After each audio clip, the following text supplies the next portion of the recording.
whenever somebody asks me about my personal experience living with HIV, I find it a little difficult to really articulate what that looks like. Being HIV positive has very much become a part of my identity. It's a part of the man that I've become and who I am becoming. I don't generally focus on the virus. Instead, being HIV positive comes with a whole beautiful journey and this world where you're all of a sudden connected to millions of people around the world in one sense, and to this really rich history of people who really kind of took the challenges that they were faced with and really just took charge of their own lives and their own destiny and said, you know, we're going to get treatment, we are going to fight stigma and discrimination. And that's really the history that I borrow from in my day-to-day life, and that's where I'm heading, you know. The work is not finished, so I hope to kind of continue leading the charge forward.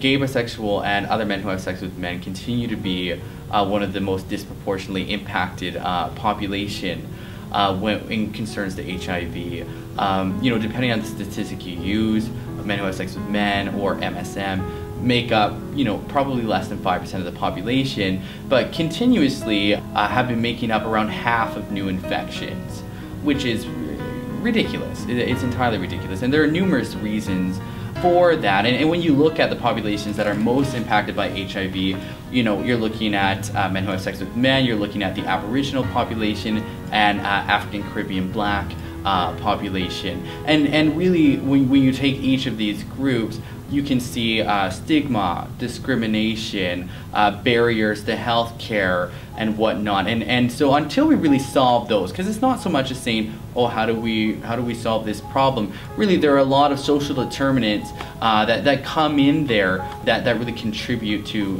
this increase in prevalence amongst these populations. And so we really need to understand and be open, everybody involved, you know, our community, healthcare practitioners, service providers, and the general population. And I don't think it's until we really do see that human, that other, and identify with them and try to understand everything that happens within their world that we're really going to see the progress that we need to see.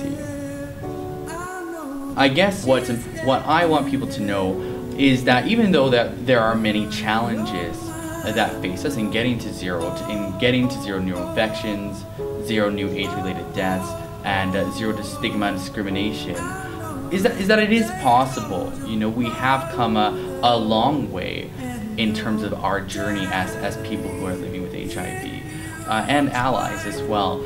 And, you know, we do this work best when we do it together. And the more people who are willing to join me, I think that the outcome will be significantly better.